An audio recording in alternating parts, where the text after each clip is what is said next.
So, I was explaining to you about the prawn farming.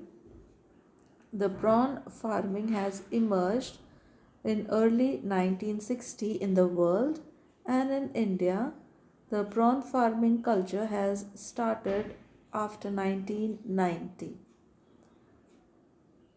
Freshwater prawn attain a good size in relatively less time.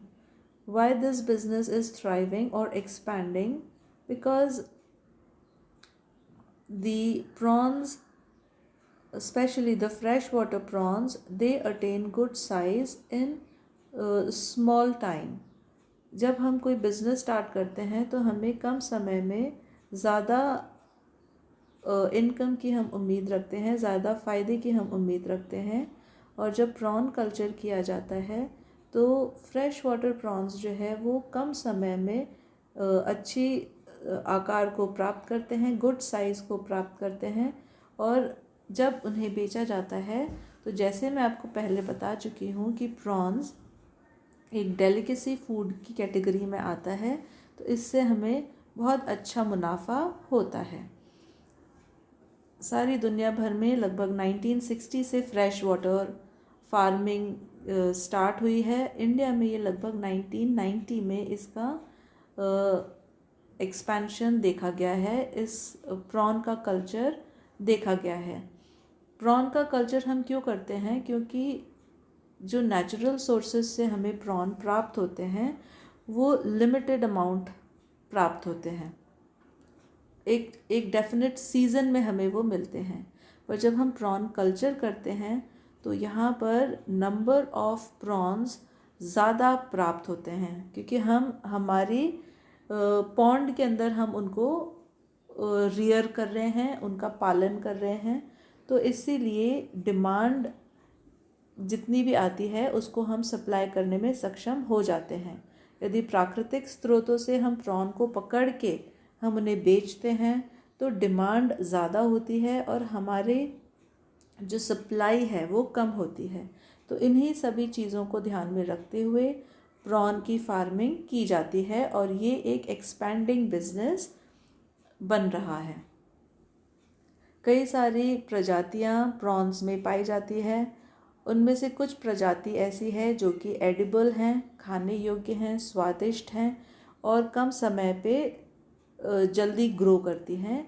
ऐसी ही कुछ species आती हैं genus मैक्रोब्रैकियम के अंतर, और ये स्पीशीज़ है मैक्रोब्रैकियम रोजनबर्गी, मैक्रोब्रैकियम मैल्कमसोनी, मैक्रोब्रैकियम बायरैमानिकम,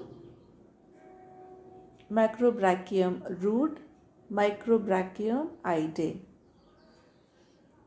कुछ प्रजाति इनमें रिवर में पाई जाती है और कुछ प्रजाति पॉन्ड्स के अंदर पाई जाती है।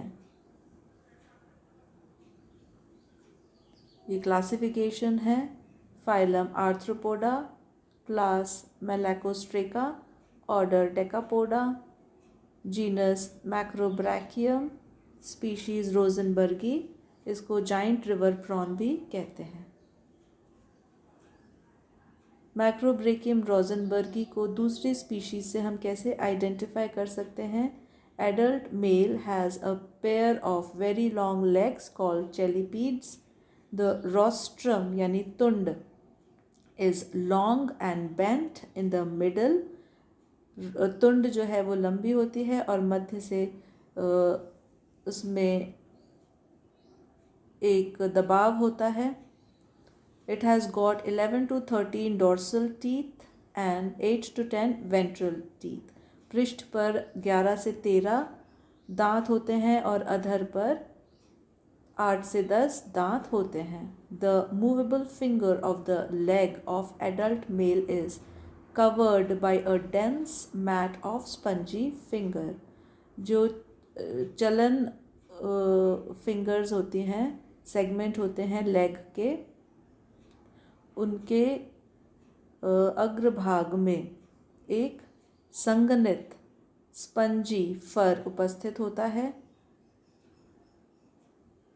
एब्डोमेन और रोस्ट्रम के बीच का जो जंक्शन होता है वहाँ पर एक स्पष्ट काले रंग की धारी पाई जाती है. A distinct black band is found on the dorsal side at the junction of abdominal segment.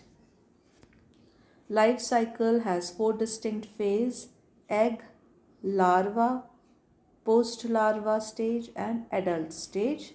The females start to lay egg about 5 to 6 hours after mating. Females 5 से 6 घंटे के मेटिंग के उपरांत अंडे देना शुरू कर देती है. As the egg extrude, they are fertilized by the sperm attached to the exterior of the female body.